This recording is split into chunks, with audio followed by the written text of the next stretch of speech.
Madam మీ పేరు? నా పేరు ఇరుకుల ఉమామేశ్వరి అండి. ఓకే. అంటే ఇక్కడ ఆలియాబాద్ మున్సిపాలిటీలో మీరు 20వ వార్డు నుంచి పోటీ చేస్తున్నారు బీజేపీ నుండి. అంటే ఇక్కడున్న ప్రధాన సమస్యలు మీ దృష్టికి ఏమొచ్చాయి? డ్రైనేజ్ ప్రాబ్లం ఉంది మేడం. డ్రైనేజ్ ప్రాబ్లం ఉంది, వాటర్ ప్రాబ్లం ఉంది. మెయిన్లీ ఆ 2 ప్రాబ్లమ్స్ ఉన్నాయి. ఆ 2 ప్రాబ్లమ్ రిసాల్వ్ చేశాను.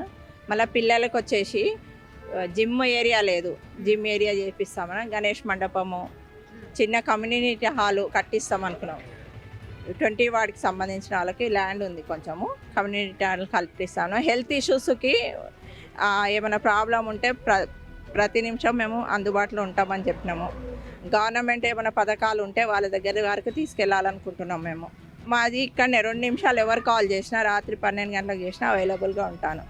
అంబులెన్స్ సర్వీసెస్ కూడా పెడదాం అనుకుంటున్నాను. ఎవరికైనా ఒక వ్యాన్ పెట్టేసి. ఇంతకు ముందు ఏముండే ఇక్కడ? ఏం లేవు, ఏం సమస్యలు ఉండే, అవి ఏం క్లియర్ కాలేదు.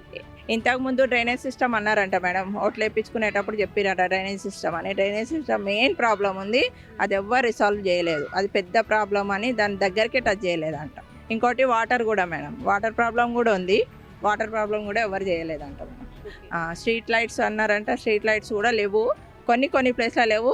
సీసీ కెమెరా కూడా పెట్టిస్తా అని చెప్పాను మేడం. అంటే మీరు గెలిచిన తర్వాత మరి ఈ ప్రాబ్లమ్స్ ఏం చేస్తారు? సాల్వ్ చేస్తాను మేడం. ఇక్కడ ఒక టెంపుల్ ఉంది, టెంపుల్ కూడా కొన్ని ఫెసిలిటీస్ కావాలన్నారు, టెంపుల్కి చేస్తామని చెప్పినాము. పార్క్ ఏరియా ఉంది, చిల్డ్రన్ పార్క్ ఏరియాని ఏం చేసారంటే అసలు అడవిలాగా అయిపోయింది. అది దాన్ని క్లియర్ చేసి పార్క్ ఏరియాని మంచిగా చేద్దాం, చిన్నపిల్లలకు ఆడుకునేటట్టు అన్ని ఫెసిలిటీస్ పెట్టి చేద్దాం అనుకుంటున్నాను. ఫెన్సింగ్, అది వాటర్, అందులో కూడా వాటర్ లేదు, బోర్ వేపిస్తా అనుకుంటున్నా. పర్సనల్గా ఎవరికైనా వాటర్ లేదంటే ట్యాంకర్లు పంపిస్తాను మేడం. బోర్ ఫెసిలిటీ కూడా చేస్తాను మేడం. మీ వార్డు ప్రజలకు మీరు ఏం చెప్పాలనుకుంటున్నారు?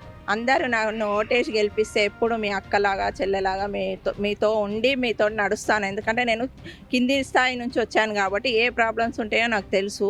అవి సాల్వ్ చేయడానికి ప్రతి నిమిషం అనుక్షణం మీతోటి ఉంటానని చెప్తున్నాను.